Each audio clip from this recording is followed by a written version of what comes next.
Assalamualaikum warahmatullahi wabarakatuh. Selamat pagi anak-anakku semuanya. Salam Jumat yang sehat ini. Masih semangat ya anak-anak untuk mengikuti video pembelajaran Usfinda hari ini? Ya, harus selalu semangat ya. Gimana kabar kalian hari ini? Semoga baik juga ya. Amin. Hari ini kita masuk ke pembelajaran tema 7 dan subtema 1. Sebelum kita mulai pembelajaran hari ini, kita buka terlebih dahulu dengan membaca basmalah.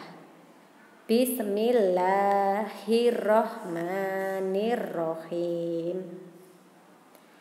Ya, tema 7 yaitu tentang kepemimpinan dengan subtema 1, pemimpin di sekitarku. Hari ini kita masuk di pembelajaran 1 dan 2. Ada yang pertama yaitu muatan pembelajaran bahasa Indonesia dengan materi pidato. Pidato itu berisi sebuah informasi tentang suatu hal yang disampaikan kepada orang banyak. Saat berpidato diperlukan adanya orator dan audiensi. Apa sih pengertian orator dan audiensi itu? Ya, Uspinda akan bahas satu persatu ya. Orator itu adalah orang yang berpidato, sedangkan audiensi adalah orang yang mendengarkan orator berpidato. Sampai sini paham ya anak-anak? Uspinda lanjutkan. Nah, sebelum berpidato, orator harus memahami isi teks pidato.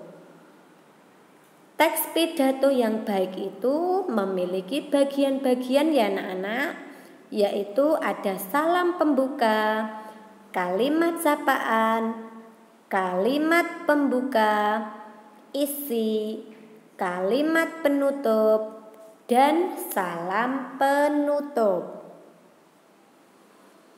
Nah, di sini akan Uspinda jelaskan secara rinci bagian-bagian dari teks pidato. Yang pertama, salam pembuka. Nah, salam pembuka ini biasanya terletak di awal pidato ya anak-anak. Contoh salam pembuka itu selamat pagi, salam sejahtera, ataupun assalamualaikum warahmatullahi wabarakatuh. Nah, yang kedua ada kalimat pembuka. Nah, berisi kalimat sapaan terhadap audiensi. Contohnya, Bapak Kepala Sekolah yang saya hormati. Yang ketiga ada isi. Berisi inti dari informasi yang akan disampaikan dan dibicarakan dalam pidato. Lanjut yang keempat, ada kalimat penutup. Biasanya berisi simpulan, harapan, dan permintaan maaf kepada audiensi jika ada kesalahan dalam berkata dan juga menyinggung pembaca. Yang terakhir ada salam penutup. Salam penutup ini biasanya berada di akhir pidato ya anak-anak. Contohnya selamat pagi dan terima kasih. Nah, Uspinda lanjutkan. Sekarang ada muatan pembelajaran IPA dengan materi perbandingan fisik sebelum, saat, dan setelah masa pubertas. Masih ingat ya anak-anak bahwa pubertas itu terjadi pada masa remaja. Sebelum terjadinya pubertas, manusia mengalami masa anak-anak. Nah, masa anak-anak dicirikan dengan terjadinya peningkatan berat badan akibat bertambahnya ukuran rangka, otot, dan organ lainnya, tetapi cenderung lambat. Setelah melalui masa anak-anak, manusia akan memasuki masa peralihan menuju masa dewasa. Nah, masa peralihan ini disebut dengan masa remaja. Pada masa remaja, manusia akan mengalami pubertas. Pubertas ditandai dengan terjadinya perubahan fisik, pola pikir, dan pematangan fungsi organ reproduksi manusia.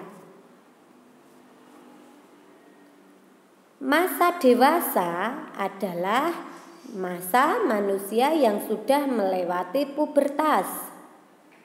Masa dewasa ditandai dengan melambatnya pertumbuhan dan perkembangan manusia. Manusia dewasa juga sudah dapat berpikir secara matang. Peran orang tua itu sangat diperlukan dalam menyikapi saat masa pubertas. Nah, salah satu peran orang tua saat masa pubertas yaitu memberikan pemahaman kepada kita mengenai perubahan-perubahan yang baru saja terjadi di dalam diri kita. Nah, orang tua itu juga dapat memberikan nasihat kepada kita mengenai hal-hal yang boleh atau tidak boleh kita lakukan saat masa pubertas. Sekarang kita lanjut ke muatan seni budaya dan prakarya dengan materi tangga nada dan interval nada. Pengertian dari nada itu merupakan bunyi yang beraturan serta memiliki tinggi dan rendah yang berbeda-beda. Nada-nada yang disusun berdasarkan tinggi dan rendahnya secara berurutan itu membentuk tangga nada.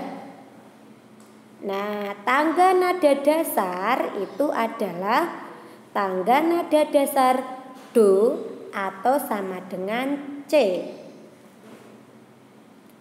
Selain tinggi dan rendahnya, nada itu juga memiliki jarak. Nah, jarak antar satu nada dengan nada lainnya itu dinamakan atau disebut dengan interval nada. Kita mengulang materi interval nada ya anak-anak, berarti hari ini interval nada itu bernilai jarak 1 atau setengah. Salah satu jenis interval nada adalah tangga nada diatonis mayor. Tangga nada diatonis mayor itu adalah tangga nada yang memiliki rangkaian 7 nada yang susunan nada-nadanya berjarak atau interval 1, 1, setengah, 1, 1, 1, setengah. Tangga nada diatonis mayor itu memiliki ciri, yaitu biasanya lagu bersifat riang gembira, senang berarti ya, dan semangat. Serta biasanya diawali dengan nada Do. Untuk mengetahui jarak pada nada, kita dapat menggunakan tanda kromatik. Apa itu tanda kromatik? Tanda kromatik adalah tanda yang digunakan untuk menaikkan, menurunkan, atau mengembalikan nada yang telah dinaikkan atau diturunkan. Fungsi tanda kromatik untuk menaikkan setengah nada dari nada aslinya. Nah, contoh tanda kromatik itu ada tanda kres, seperti itu ya tandanya, dan tanda mol. Tanda kres itu adalah tanda kromatik yang berfungsi untuk menaikkan setengah nada. Sedangkan tanda mol berfungsi adalah tanda kromatik yang berfungsi untuk menurunkan setengah nada. Nah, itu tadi materi pembelajaran 1 dan 2 di tema 7 subtema 1. Sekarang Uswinda lanjutkan ke tugas hari ini. Tugas hari ini kalian mengerjakan dari buku paket halaman 102.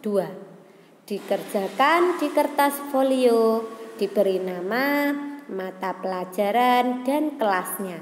Tetap semangat ya anak-anak. Uswinda akhiri pembelajaran hari ini. Assalamualaikum warahmatullahi wabarakatuh.